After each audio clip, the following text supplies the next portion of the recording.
voyez la peur s'exprimer? Ce garçon a une peur mortelle de la vérité. Petit, ça me brise le cœur de te dire ça.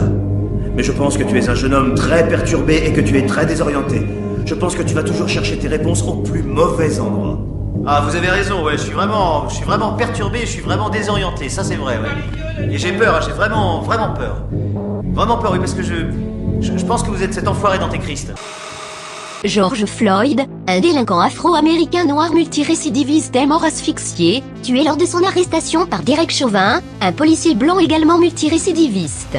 Suite à cela, comme d'habitude, des émeutes raciales ont éclaté, d'abord à Minneapolis où s'est produit cette bavure, puis un peu partout aux États-Unis. Je dis émeute raciale mais je devrais dire émeute raciste, puisque ce sont de véritables chasses aux blancs qui se sont déroulées sous nos yeux, des commerçants blancs tabassés, des passants agressés à 25 contre 1, y compris des handicapés ou des SDF, tout cela avec l'aide des antifas qui pensent encore que les émeutiers noirs qui se livrent à des pillages de magasins de fringues de marque sont leurs précieux alliés dans la lutte pour abattre le capitalisme.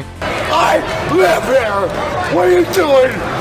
What the fuck are you doing? Quelques moments réjouissants aussi, comme ces bobos blancs qui encouragent les émeutiers noirs depuis leur appartement, et qui en guise de réponse se font défoncer les vitres de leurs fenêtres. Ça fait plaisir, on va pas se mentir. We're on your side. We're on your side. Holy shit! What? We're on your side. We're on your fucking side. What the fuck?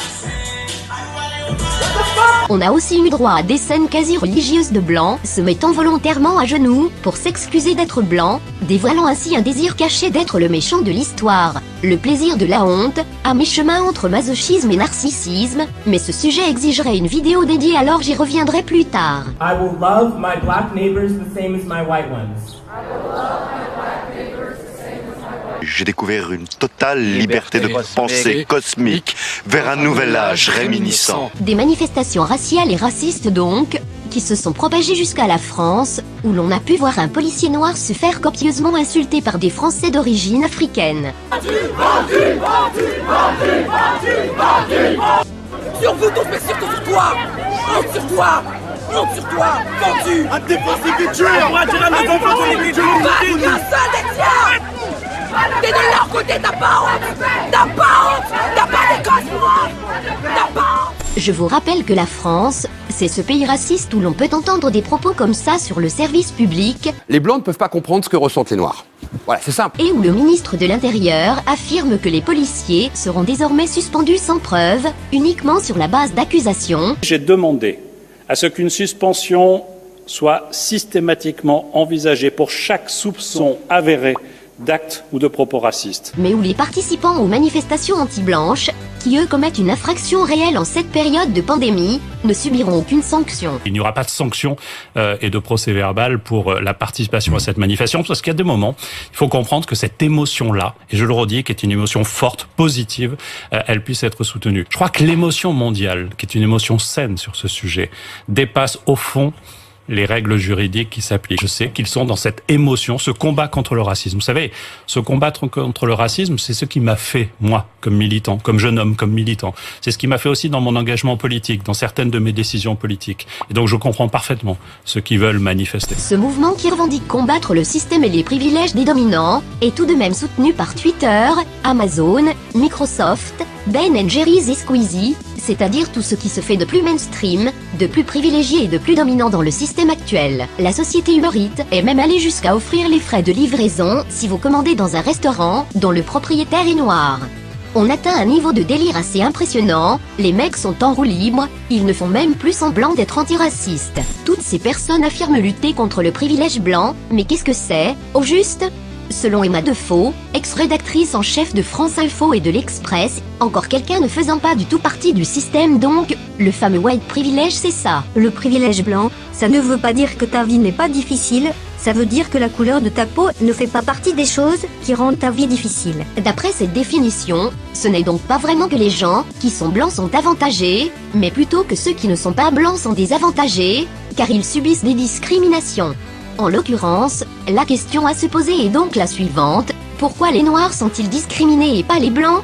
Si on jette un œil aux statistiques ethniques, qui aux États-Unis sont légales, on se rend compte, entre autres, que les Noirs représentent environ 1/7 de la population totale, mais sont responsables de plus de la moitié des crimes commis dans le pays. On tient peut-être là un début de réponse.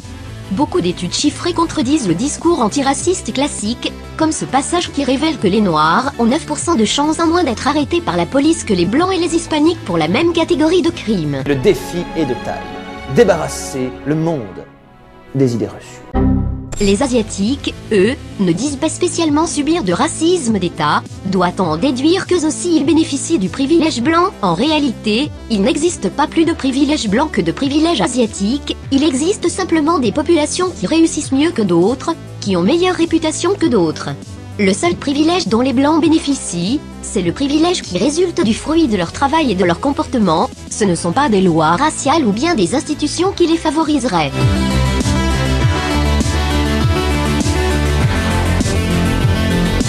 Et de la même façon, un Asiatique qui est propriétaire d'un bar à sushi en Californie n'a bénéficié d'aucun privilège, si ce n'est celui d'avoir eu des parents qui ont bossé 70 heures par semaine pour lui transmettre leur restaurant. Être privilégié, ce n'est pas quelque chose qui tombe du ciel, c'est quelque chose qui se construit. Le privilège blanc, c'est ne pas faire de roue arrière à moto et sans casque. Le privilège blanc, c'est rendre son appartement nickel à son propriétaire à la fin du bail. Le privilège blanc, c'est ne pas être agressif sur la voie publique à la moindre contrariété. C'est se retenir, être poli, éduqué, civilisé. Remettons les choses à l'endroit, les Blancs n'ont pas le privilège de vivre dans des bons quartiers, ce sont les quartiers qui deviennent bons quand ils sont majoritairement habités par des Blancs. En revanche, s'il y a bien un privilège dont les Blancs ne bénéficient jamais, c'est celui d'être massivement médiatisés au premier drame qu'ils subissent. Tony Timpa, par exemple, cet homme blanc tué lors d'une interpellation et moqué par les policiers, en avez-vous entendu parler une seule fois ? On laisse des émeutes raciales avoir lieu, où des Noirs peuvent lyncher des Blancs devant les caméras de CNN, sur la base d'un événement initial, qui a sûrement bien plus à voir avec la violence de la police américaine qu'avec le racisme. Imaginez une seconde qu'on laisse des membres du Ku Klux Klan, ou des rednecks avec des drapeaux sudistes mettre les rues des États-Unis à feu et à sang pendant plusieurs jours, tout ceci sous le regard approbateur des journalistes, des politiques et des célébrités, qui applaudissent cette belle révolte populaire, et vous comprendrez que ce qui existe réellement ce n'est pas le privilège blanc, c'est le privilège noir. Soyons clairs, tous ces gens qui ne cessent de hurler « Pas de justice, pas de paix », ne veulent ni la justice ni la paix, ce qu'ils veulent c'est faire monter la haine contre les Blancs, la nourrir et la justifier, pour pouvoir la déchaîner ensuite. Voici une preuve qu'ils n'en ont rien à faire des violences policières, même lorsque des Noirs en font les frais. Quand un citoyen noir se fait tuer par un policier noir, soit ils n'en parlent pas, soit ils continuent d'incriminer les Blancs avec leur slogan Black Lives Matter, comme à Baltimore en 2015, après la mort de Freddie Gray dont l'accusé principal était l'agent Goodson, lui-même de couleur noire. Au fond, ils se fichent des victimes, ce qui les intéresse c'est le coupable, ce qu'ils veulent c'est définir un ennemi simple, facile à cerner, contre lequel on pourra se défouler. Les Blancs sont méchants, ils détiennent les médias, ils ont tout l'argent, ils restent entre eux, etc., etc. Ceux qui parlent de privilèges blancs fonctionnent exactement comme ceux qui parlaient de privilèges juifs dans les années 1930. L'antiracisme n'est rien d'autre qu'un nazisme anti-blanc, dès lors, il n'est pas étonnant que cela se termine de plus en plus souvent par des nuits de cristal. Les Blancs sont sauvagement attaqués, leurs boutiques sont brûlées, tout cela était inévitable, à partir du moment où certains ont préparé le terrain idéologique, et continuent d'alimenter ce climat, en désignant un Blanc essentialisé comme coupable unique et éternel, en lui collant une cible dans le dos. Le racisme anti-blanc, ça commence par des mots, ça finit par des crachats, des coups, du sang. Réagissons. Tous unis contre la haine. Mais ne soyons pas pessimistes, il faut simplement essayer de comprendre ces phénomènes, et faire en sorte de s'armer en conséquence. Dans tous les sens du terme, les Blancs les plus conscients seront les plus privilégiés dans le futur, car tout ne fait que commencer.